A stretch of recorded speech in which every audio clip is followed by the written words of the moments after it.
Hello, brother Omar R. Abdullah Johnson. Glad to meet you. I am that damn JT. Okay. And I bring the monster and the big grizzly with me. And we're going to let you know we out here. We looking. We observing. You're a strong brother. We just don't want you to get deluded.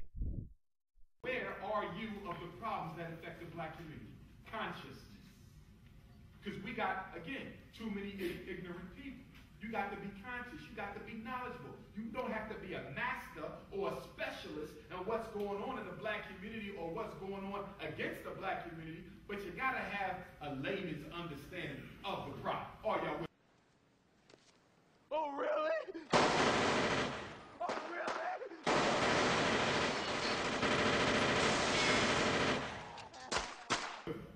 Because I'm going to tell you something. I know a lot of revolutionary brothers who dumb as hell. Are y'all with me? And sometimes I got to slow them down. Well, I just want to go out and fight. I want to fight the cop. I said, you don't produce a bullet, you don't make a gun or nothing, you don't even make a slingshot. You damn right, these revolutionary niggas wouldn't even bust a grape in a fruit fight. Come on with it, big brother. Come on with it. Okay? Sit down, because you'll do nothing but get a whole lot of people killed and arrested. You see that? We need courage, but we need consciousness too.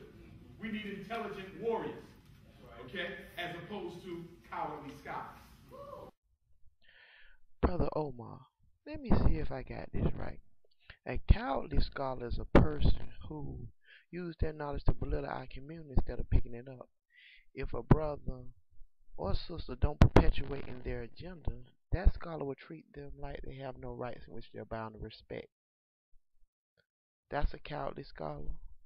Because most of these cowardly scholars, or these intellects, feel they are educated simply because they have a white validation, also known as a certificate of completion from some prestigious college. A piece of paper from one of these white colleges validate their intellect, and they think this qualifies them to lead the black community. What the fuck? I don't believe that shit. Do you, brother? Are y'all with me? Now, most of your black scholars are members of the black aristocracy. Did you know that? That's right. The people you pay to run and go see like they, celebrities, and they come to town and charge you $25 to come so you can hear something that they stole from another scholar who's dead now. Okay? I wanted to deal with our relationship with the people of the world and the fact that, friends, you have had no friends. When they discovered you, they began to prey on you. Now let's look at our relationship with Western Asia, mistakenly called the Middle East. For 3,000 years, our greatest enemies came from Western Asia. They were trying to avenge the fact that they were once African colonies. You read a book called When Egypt Ruled the East, and you get some of the basic information on this. Now, but famine from Western Asia is going to cause migrations from Western Asia. You read the Bible, if you see all of the entrances of the Hebrews into Egypt, it was for famine. Look it up. Famine. Abraham, come into Egypt. Famine. Joseph asked Pharaoh to allow his family, Israel and his 12 sons, to come into Egypt. You understand what I'm saying? Why? Famine. Famine. That's right. When the last time you seen a black scholar at a rally or at a community group meeting or organization trying to get something done? No, sir.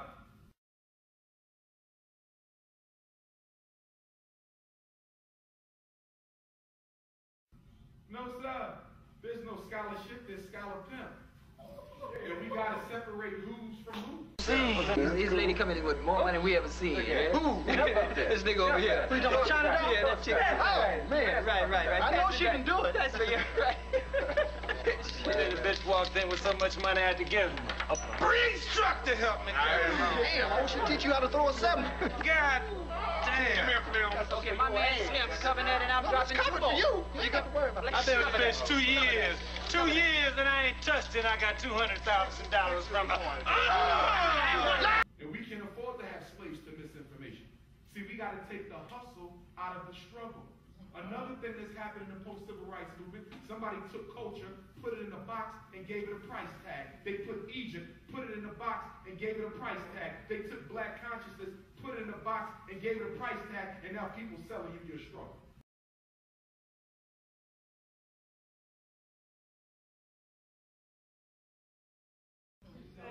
And you buying it. That's right. That's right. You see, that religious group, very, very key. And they're the most powerful ones. You know why? Because historically in world history, even within African culture, religious leaders have been above the scrutiny of the community. Religious leaders in any culture, in any race, have been above the scrutiny of the community. The problem is we don't have the luxury. We don't have the luxury of allowing them to be above the scrutiny of the community. Every religious leader has to be questioned. These mega church ministers, these mega mosque imams, they have to be questioned. What are you doing with all that money? Do you know that black people put $3 billion into church every week? Nationally, $3 billion. You know what you can do with $3 billion? With $3 billion, you could go from city to city, opening up an independent private school for black boys.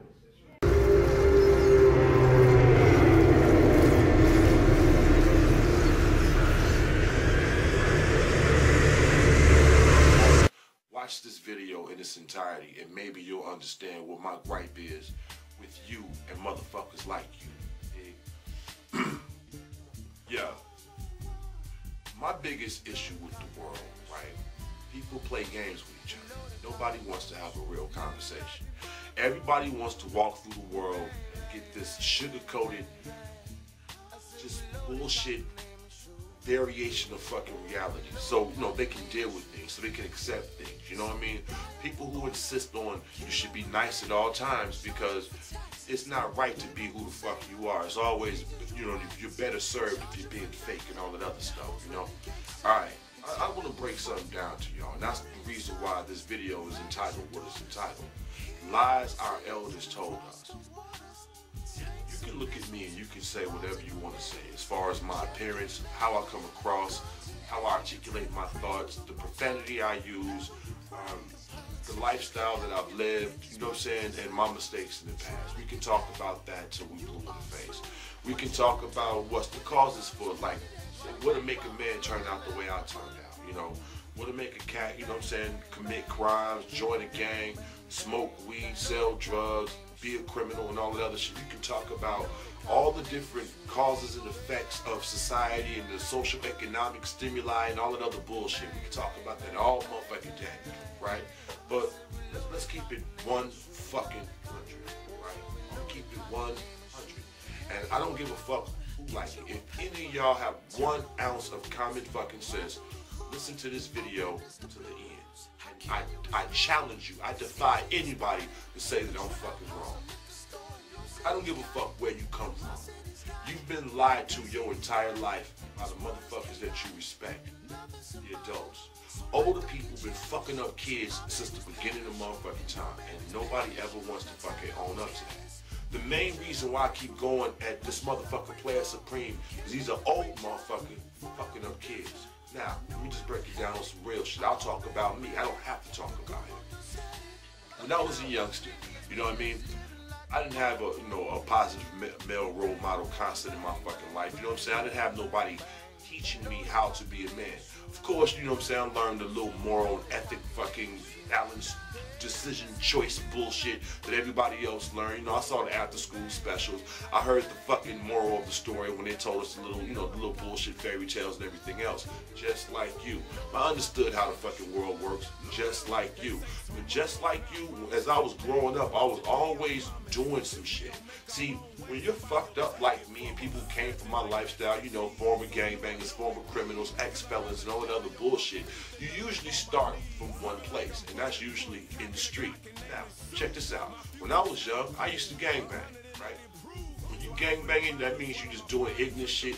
Usually, you're selling fucking drugs, you're being violent, jumping on motherfuckers for no reason, vandalizing shit, and doing all kinds of bullshit. It's always under the auspices of you looking out for your fucking hood, but you're fucking your hood up more than any motherfucking body else that could ever come into the motherfucker. Alright? Now check this out. When I was out in the motherfucking streets, when I was shooting guns and getting guns and doing shit, where was I getting that shit from? The older dudes. I wasn't getting it from the other naive motherfuckers who was out there shooting guns and joining gangs to be a part of something. No, the older motherfuckers was giving us guns. You know why? Because if we got popped off, we wouldn't go to motherfucking jail for that motherfucking long, and wouldn't be no fucking charges on them. Number two, when we started fucking gangbanging and selling motherfucking drugs, who gave us the fucking drugs? Who made the shit look fucking cool? Who made the shit fucking possible? The older cats. The same fucking manipulative, exploitive ass, just degenerate bastards who putting drugs in the hands of little fucking kids and shit or whatever the case is, so they don't catch a fucking case to protect their own ass, so you exploit and put somebody else at risk of shit. It's almost like using a fucking baby for a human shield if somebody's shooting at you. It's the same motherfucking thing and shit, right? And what was it for? The whole gang shit. When we got recruited by the motherfucking gangs, was we always recruited by the motherfuckers who was just like us trying to be a part of something? No. We was being recruited by the older motherfuckers who told us that either we had to get down or we was going to get fucked up because they needed us for the numbers for that motherfucking area or whatever the fuck. Or we saw other motherfuckers who was cool as hell following behind an older motherfucker and we wanted to be like them. Let's keep it 100, alright? I'll flip it for you.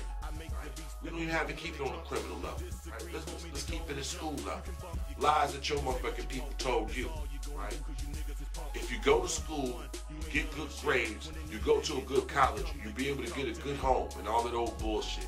Right? Lies your people told you. I don't give a fuck what kind of degree you got. Coming from any fucking kind of school. Having a degree does not necessarily mean you're going to get a job with that fucking degree. Dig what I'm saying? Especially if you got like a motherfucking BA, like a Bachelor of Arts, Liberal Arts. Basically, you got a bunch of fucking electorate classes that you've been going to for a long time, and you got a degree because you was there with a fucking heartbeat. A lot of motherfuckers don't tell you the real shit about what's going on with the world. They tell you that if you go to motherfucking school, it's gonna make a difference. It's gonna make you a cut above. It's gonna make you more competitive in the workforce. Nah. 70% of the motherfuckers who graduated from high school now and shit is going to fucking college and shit. You know, there used to be a time where getting a 4.0 meant something. Anybody with a motherfucking heartbeat can get a fucking 4.0 now, so that ain't shit. You dig what I'm saying? Look at the records. Back in the fucking day, if you graduated to school with a 4.0, it was probably 2 or 3 motherfuckers like you who really went out.